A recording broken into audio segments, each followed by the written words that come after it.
Hey, Hey Dave, how you doing, man? good. Appreciate you, brother.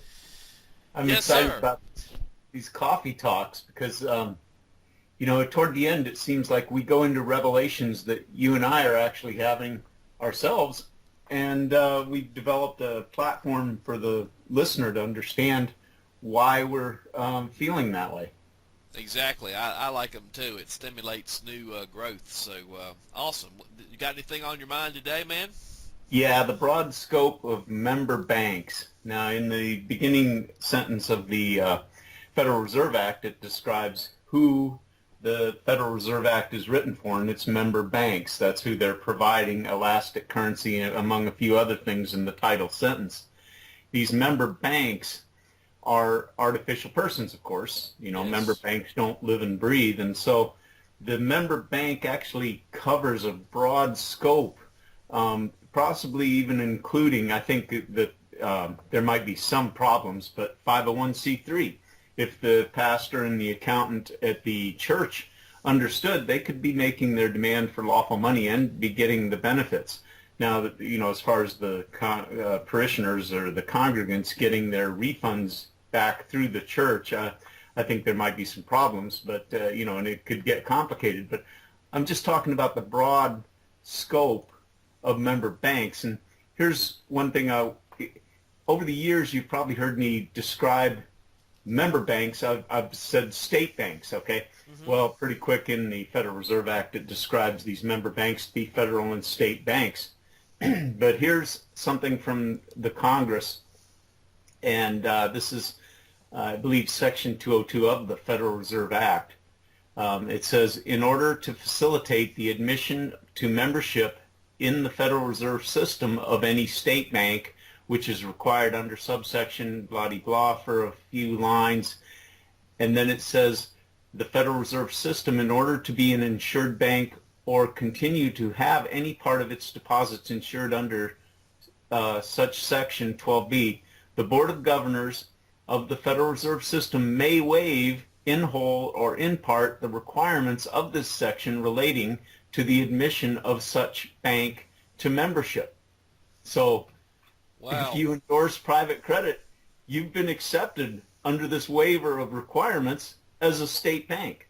Well, can I stop you right there because you just opened up something that like here on North Carolina they have these banks. What they do is basically take the word trust out of their name. Like that here, there's a bank here local. It's BB&T they call it, but it's Branch Banking and Trust Company, and Uh-huh. and they just take the trust out. They just BB&T, right? So these banks are basically trusts authorized to do business, and they would fall into the category of what you're saying. They're member banks. It's just a trust, and clearly we can understand that a trust is formed under law when someone endorses the Federal Reserve System. They are expressing their trust, and when they make a use of the notes, they're implying their trust. So, Mm. um, I mean, that comports perfectly with what you're now bringing forth. So go ahead, go ahead. Well, these member banks in the first sentence, um, it's the broad scope of member banks. That's what I really want to talk about. And that Senator McFadden, back in 1933, in March 30th, I'm pulling these things up on my screen to read. The time has come for intelligent action. He's talking about the continuance of the Federal Reserve Act beyond the 20-year charter. Right. Okay, and this was done through FDR's New Deal, or the war that he declared in his inauguration. Um, so the time has come for intelligent action. The time has come for courage. Let us forget the bygone days of legislating for the bankers only and legislate for all the people of the United States of America. Now, if you Yes. overlay what we just said about that the people are becoming, through their endorsement of private credit in the Federal Reserve, they're becoming member banks, this makes perfect sense. We're not legislating for bankers only anymore. We're legislating for all the people of the United States of America, who are about to become member banks. So in a sense, I mean, it fits perfectly, and in a sense, what you've got here is they gave the people a choice. The people have the choice, and the people continue to endorse the central banking system, if you will, because that's what it is, a system. They even give notice of that on the notes. It's a system. Then, that's right. Then whether or not they're good bankers or not that's of no one's concern on higher up. It's just, but they are going to be required, since they've gotten the benefit of fractional reserve lending. They become that benefit was conferred upon them or granted to them, so they become trustees subject to the central banking system, and they have to give a yearly accounting of how they used all of that credit, right? Mm-hmm. Yeah, that's really what you're doing when you file a return, is you're reporting your activities as this member bank. Right.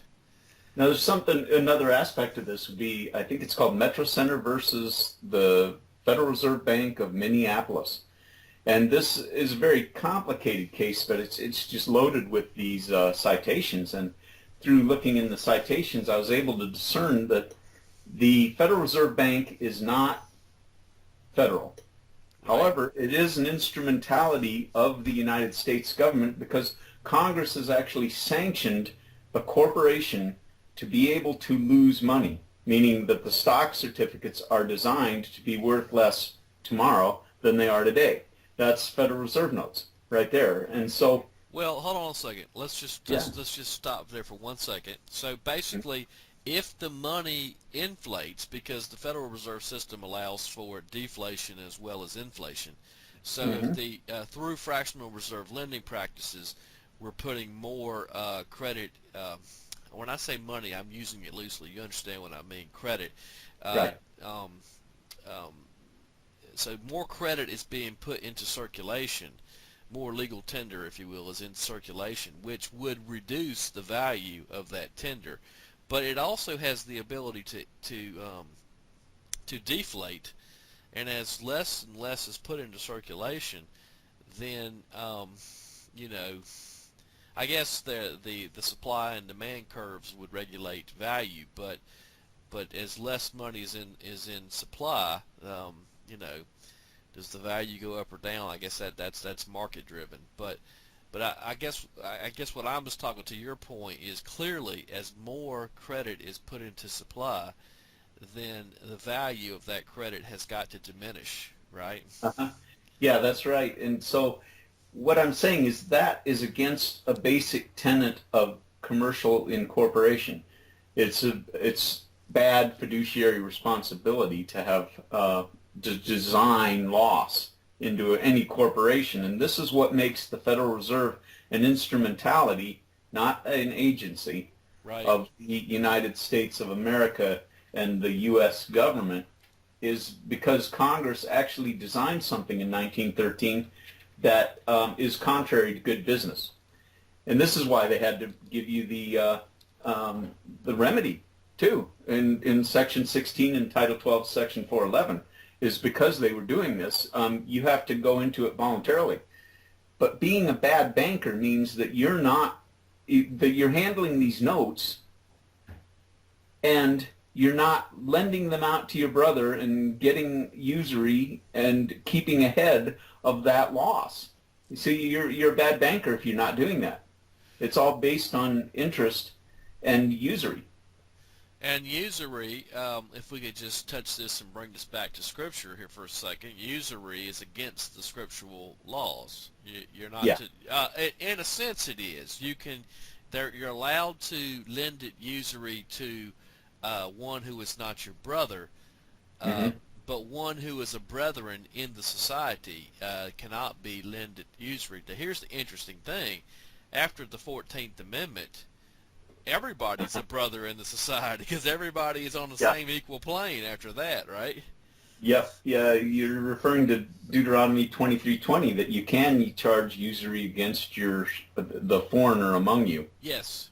And so this Yeah, that's it's been overridden. I think first by the Lord's release was overridden by a prospal around the time of Christ by Hillel. It's called Hillel's prospal. Yes. And he said, well, okay, there's too many Jews here that wait until the sixth year of the 7-year Lord's release. This is Deuteronomy 15, 1 through 3. The Jubilee, And the 7-year Jubilee, right? yeah, the 7 year, yeah, it's like a jubilee. You know, it's a forgiveness of all debt. That's right. And so there's too many of you Jews out there that are waiting until the sixth year to go to your richer brother and get a loan, knowing full well that in a year the loan's going to be forgiven, Right. even if you've only made 3 payments, you know. Right. And so too many of people are taking advantage of that. So we're going to defeat the Lord's release. This is what a prospal is. This is actually an override of the divine law. But since then, it has turned into that you can just charge usury, even though it shows up that it's still illegal in the modern code of Jewish law. Well, just a second here, just to clear up any. You mentioned the term instrumentality, and in a sense, while you were talking, I went and looked it up because I wanted to make sure. So basically, what I've been able to find is an instrumentality is basically an organization that serves a public purpose. It's not the federal or state government, but it serves a public purpose for the federal or state government. So the instrumentality can be private in its nature, but it serves a public function, right? Yeah, well, there's a perspective on what public means. Public can mean government. Well, yeah, it depends on how you frame it. So, like, for instance, public-private, two independent governments creating a treaty between them is a private treaty between them. But that treaty that they enter into, which is private to those two governments, becomes public law to all the citizens who are members of that government, right? So depending on how you frame it, or you might frame it from the perspective of the citizen, and you could say the citizen, when he's not holding an office in government, is in private capacity, but once he steps into that office, he's in public capacity. So it depends on which way you're looking at it. You know what I mean? Mm-hmm. Yeah, that's what I mean. It's almost mind-boggling if you play around with it. But somebody who redeems private credit and makes their demand and is consistent about that, what they've done is become private. Yeah, it's true. Because private from the perspective is now they've kicked out the serpent in the garden. If you want to think of it as a relationship between a man and a woman and the love that they have between each other. Now the citizen and the government, or the heads of state, they're being true to each other. They're not inviting some third party into the love feast here, right? You haven't got the Federal Reserve imitating the husband. That's exactly it. There's the third party. It's the old ancient story there, you know. Kick the Fed out of the bed. I love it.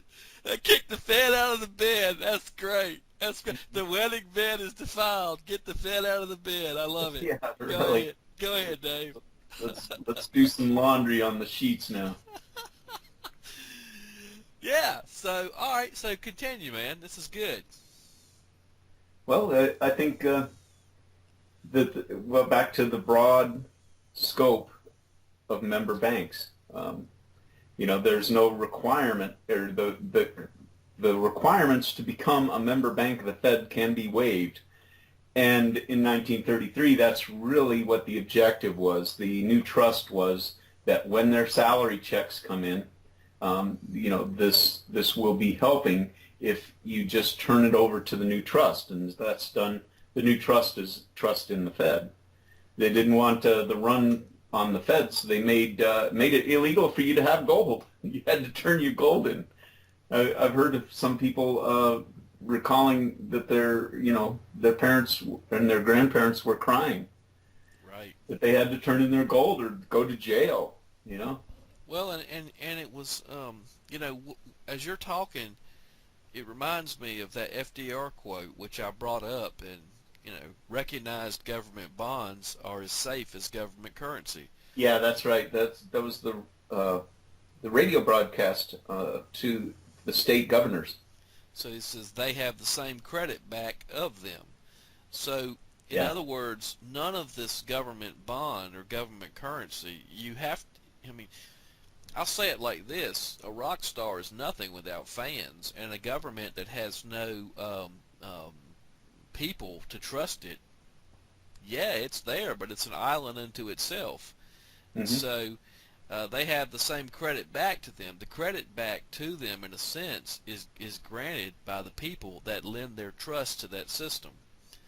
And therefore, now listen to what he says, and therefore, if we can persuade people all through the country, when their salary checks come in, to deposit them in new accounts, which will be held in trust and kept in one of the new forms I have mentioned, we will have made progress. Hmm. So that's why we see these banks out here as like, for instance, branch banking and trust company, right? And these are trusts which are licensed to do business in the Federal Reserve System as member banks. But now, if we can just persuade the people to endorse this system, then Yeah. I mean, how many generations did it take before the children fell asleep? Right? Right. Well, it I think where that's going has been covered so much. I'd like to go into this. Once you've tidied up and done the laundry after kicking the Fed out of the bed, you're still in bed with the U.S. government as the husband here. That's correct. They're still the trustee. What you've done is you've gotten rid of the Fed pretending to be the husband. That's right, because if you look on the note, I can't find my name on those notes anywhere. There's already trustees in place to that hold the right of money, and so the right of money is property which is being held in trust. The ownership of that money, if you will, the true ownership, is being held in trust by trustees, as indicated on the face of the notes. But Mm-hmm. the actual use of that money, which confers a possession, because I've got to possess it before I can use it, right? So Yeah. once I possess it, then I'm what I like to term a lower level trustee, which is possessing and using, to have and to hold, if you will. I'm holding it in my hands, and now I'm gonna use it the way I want to use it, right? Subject to law. I can't break the law in using it, right? And I'm crossing that threshold into the new revelation part. Okay. Prior to the 14th Amendment was the Expatriation Act. So you'd have to expatriate if you were to reject that husband of the U.S. government. And what I mean by that is the social compact. By enjoying life, breathing, and walking upon the land of America, this is what you have accepted for the trustee. It's beautiful, really. I mean, the trustees are already, that's what I keep telling people. The system that is built is so beautiful. I mean, now granted that there are, when greed and fear and doubt enter stage left, Mm-hmm. um, then, their problems arise. But when you look at the system on the face of it, it's really lovely, because, you go to the scriptures, and I looked for someone to stand in the gap.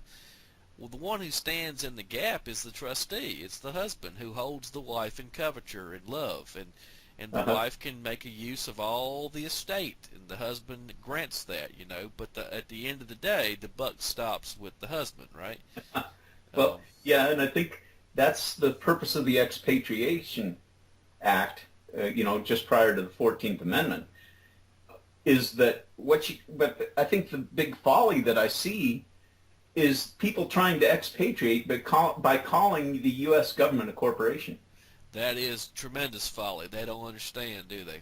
Yes. No, they don't understand that you're enjoying the American lifestyle because it's a benefit that the trustee is allowing. That's correct. That is correct. It's being held in trust for the benefit of the all. That's right. That's why on the back of the dollar bill you see one, a large ONE, And by the way, it's really interesting. The symbolism on that $1 note is amazing. The back of it, you're looking at the Ark of the Covenant, and the one that you see in ONE, of course, is the aspect of all in all. I know people will go on and say, hey, that God they're referring to is this, that, or the other, and I don't really want to get into that, but once we become one, and remember the widow put her 2 mites into the treasury, and it was all she had, right? In the scripture. And when we make a redemption of lawful money, when we make a demand for lawful money, rather, what we're doing is we're restoring the old, those old roads which have become desolate. We're rebuilding them, and we're kicking that third party out of the, we're doing our part to remove them, Yeah, you're naming the husband through endorsement or non-endorsement, as I like to call it, making your demand for redemption. Wow, making your demand for redemption, that gets pretty biblical right there. That is. It is. By the way, it's totally biblical. I did a study last night, and in Hebrews it talks about how the blood of bulls and goats was not satisfactory to discharge sin, to pay for sin. The blood in bulls of goats is exactly the blood that we give when we endorse the Federal Reserve System. Yeah. And the blood is our labor. They say, look, now, if you're going to endorse this, then the blood that he's looking for is your own, right? So, wow.